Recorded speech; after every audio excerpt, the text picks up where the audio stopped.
გამომძიებლები რამდენიმე წუთის წინ შევიდნენ რუსთავის მე-12 პენტენსიურ დაწესებულებაში სავარაუდოდ ახლა მიმდინარეობს პოლიტიკური ლიდერებისთვის ბრალის ოფიციალურად გაცნობის და წარდგენის პროცედურები. შეგახსენებთ, რომ უმძიმესი მუხლებით არის დაწყებული სისხლისამართლებრივი დევნა 8 პოლიტიკოსის წინააღმდეგ, თუმცა აქ რუსთავის ციხეში მე-12 პენტენსიურ დაწესებულებაში მოთავსებულია 4 პოლიტიკოსი. ესენი არიან ნიკა გვარამია, ნიკა მელია, ზურაგირჩი ჯაფარიძე და გიორგი ვაშაძე. სულ რამდენიმე წუთის წინ ასევე აქ გამოცხადდნენ მათი უფლებადამცველებიც. ისინი რა თქმა უნდა აცხადებენ, რომ სისხლისამართლის დანაშაულთან არანაირი კავშირი ამ დაწყებულ საქმეს არ აქვს. უფლებადამცველების განცხადებით ამ გამოძიებით კიდევ ერთხელ დადასტურდა, რომ დიქტატურის დამყარება სურს ბიძინა ივანიშვილს. მათ ეჭვი არ ეპარებათ, რომ პოლიტიკური მოტივებიდან გამომდინარე არის ეს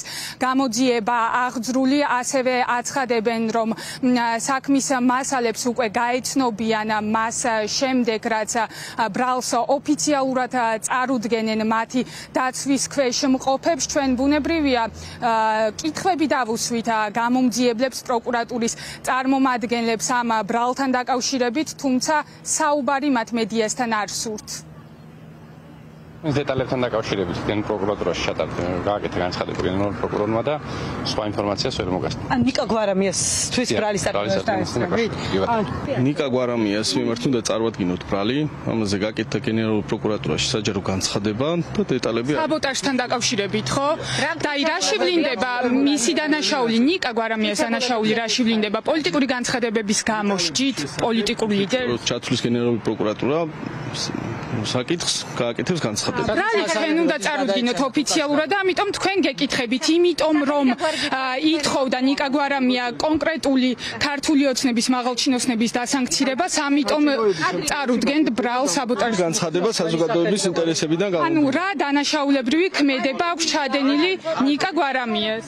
რომელ პოლიტიკურ ლიდერს უნდა წარუდგინოთ? გიორგი ვაშაძეს გავაცნობთ ბრალის შესახებ დადგენილებას. და რა დანაშაული ჩაიდინა კონკრეტულად შეგიძლიათ გითხრათ? ბრიფინგზე ისაუბრა გენერალურმა პროკურორმა დეტალურად. არაფერი განსაკუთრებული, რაც ხდება ყველა ავტორიტარულ სახელმწიფოში, რომელიც მიექანება სჩქარი ტემპებით დიქტატურისკენ, ხდება ის, რომ ჯერ აიგრძალება სრულიად ოპოზიციური სპექტრი, შემდგომ გაჩნდება ოპოზიციური, ოცნების, ასე ვთქვათ, დანაპირებისამებრ გაჩნდება ხელისუფლებისთვის მისაღები ოპოზიცია და ყველა იქნება სიამტკბილობაში. ეს ხდება მეტი არაფერი სამართლებრივი თვალსაზრისით, ეს არის ტექნიკური ინსტრუმენტი მორიგი ხელისუფლების ხელში, რომ საკონსტიტუციო სარჩელის პარალელურად, რომლითაც ითხოვენ პოლიტიკური ოპოზიციური პარტიების აკრძალვას, მორიგი რაღაც აბსურდული ბრალდება საბოტაჟის მუხლით. რეალურად აქ შეუძლებელია რამე სამართლებრივ მხარეზე ვისაუბროთ, იმიტომ რომ არც ერთი ოდნავ თავმოყვარი იურისტიც კი არ წაიკითხავდა იმ ტექსტს, რაც დღეს ჩვენ მოვისმინეთ ბრიფინგზე.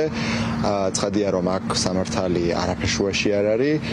ჩვენ თვალს ვადევნებთ რუსი ოლიგარქის მიერ ქვეყანაში დიქტატურის დამყარების მცდელობას და ამის შემადგენელი ნაწილი არის სწორედ დღეს ჩატარებული ბრიფინგი და ბრალდებები, რომელიც უნდა წარადგინოთ პოლიტიკოსებს, ამ შემთხვევაში ნიკა გვარამიას. ზურაგ ჯაფარიძე არის პოლიტიკური პატიმარი. ეს არის გაგრძელება პოლიტიკური მოტივებით სისხლისამართლებრივი დევნის.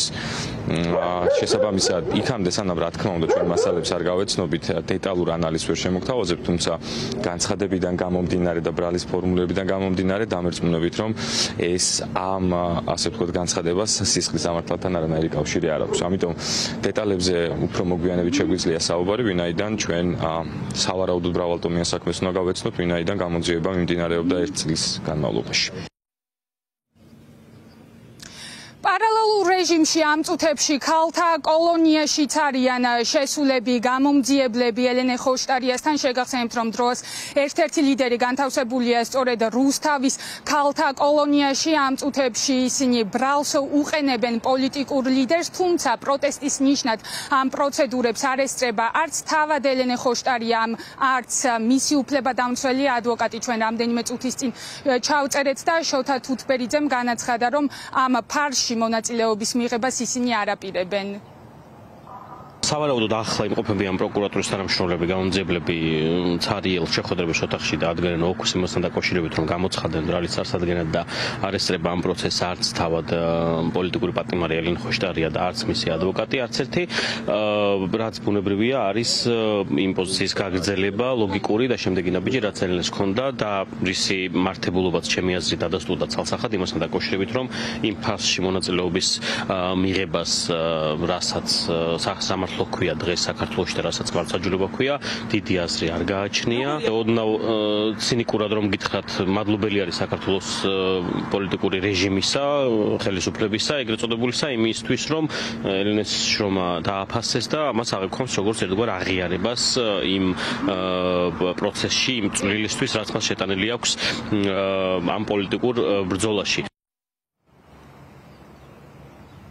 სავარაუდოდ 1 საათის განმავლობაში რუსთავის მე-12 პენტენციურ დაწესებულებას დატოვებენ პროკურატურის წარმომადგენლები და ადვოკატები და ჩვენ გვექნება მეტი ცნობები ამ ბრალდებასთან დაკავშირებით. ჯერჯერობით უცნობია, როდის მიმართავს პროკურატურა სასამართლოს წინა სასამართლოს ხდომის ჩანიშვნასთან დაკავშირებით, რაც შეეხება ბადრი ჯაფარიძეს და მამუკა ხაზარაძეს, მათთან მიმართებით საგამოძიებო ორგანო გირაოს შეფარდებას ითხოვს.